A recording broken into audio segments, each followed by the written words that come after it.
just for a while. I'm only here passing time in her eyes, hoping you'll find who cares about.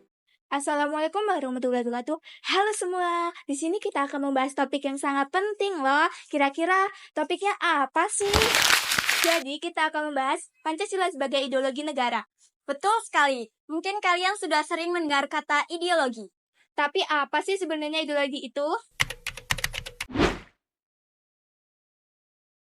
Ideologi berasal dari bahasa Yunani, gabungan dari kata idios yang berarti ide, dan logos yang berarti pengetahuan. Jadi, ideologi adalah seperangkat pengetahuan, nilai, keyakinan, dan pandangan dunia yang jadi dasar pemikiran dalam berbagai bidang seperti ekonomi, politik, sosial, dan budaya. Selanjutnya, Quentin Wibasono menjelaskan ada 3 unsur esensial dalam ideologi. Yang pertama, keyakinan, mitos, dan loyalitas. Pertama, keyakinan dalam sebuah ideologi adalah gagasan-gagasan vital yang diyakini benar dan menjadi dasar strategi untuk mencapai tujuan. Misalnya, ideologi demokrasi, menekankan partisipasi rakyat dalam pemerintahan.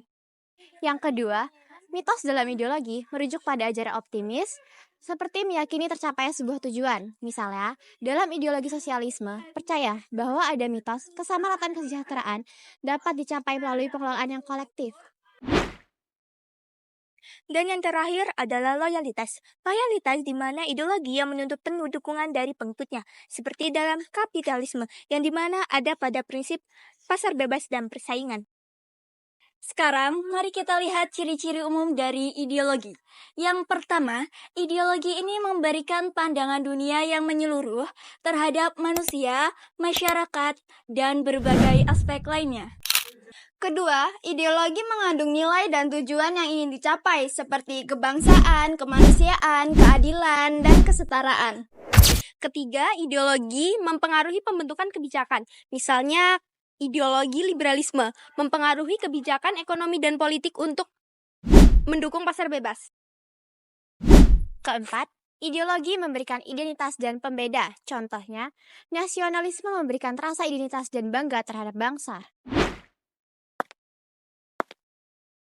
Ideologi juga sering menjadi pendorong perubahan sosial, seperti pergerakan hak sipil yang dimana dipengaruhi oleh ideologi kesetaraan rasial.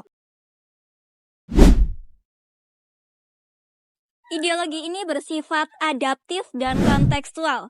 Misalnya ideologi lingkungan yang menyesuaikan dengan tantangan perubahan iklim tanpa meninggalkan prinsip dasarnya. Sekarang kita beralih ke Pancasila sebagai ideologi negara Indonesia. Maryam Budiarjo mendefinisikan negara sebagai organisasi yang menguasai wilayah dan menata masyarakat. Negara ini memiliki 3 unsur penting: wilayah rakyat, pemerintahan yang berdaulat, dan kemampuan berhubungan dengan negara lain. Dengan keberagaman etis budaya dan agama di Indonesia, Pancasila dijadikan sebagai ideologi negara karena mencerminkan kepribadian bangsa.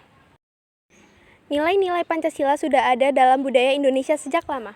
Pancasila juga menjadi dasar negara yang penting. Soekarno memperkenalkan Pancasila pada tanggal 1 Juni 1945. Itu adalah hasil dari keputusan panjang refleksi tentang kepribadian dan tujuan negara. Sekarang kita akan membahas aktualisasi Pancasila dalam visi dan proyeksi ke depan. Indonesia memiliki visi, yaitu Indonesia 2045, berdaulat, maju, adil, dan makmur. Indonesia di tahun 2045 diharapkan agar menjadi negara dengan kualitas manusia yang unggul dan masyarakat yang semakin maju.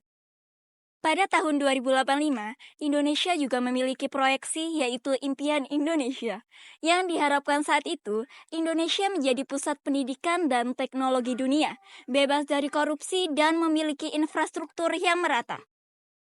Pancasila sebagai ideologi negara berfungsi sebagai meja statis, yaitu dasar yang menyatukan keragaman bangsa dan mendasari ideologi serta norma negara.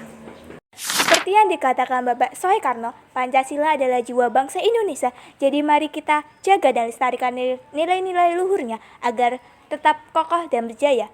Semoga bermanfaat. Terima kasih dan sampai jumpa.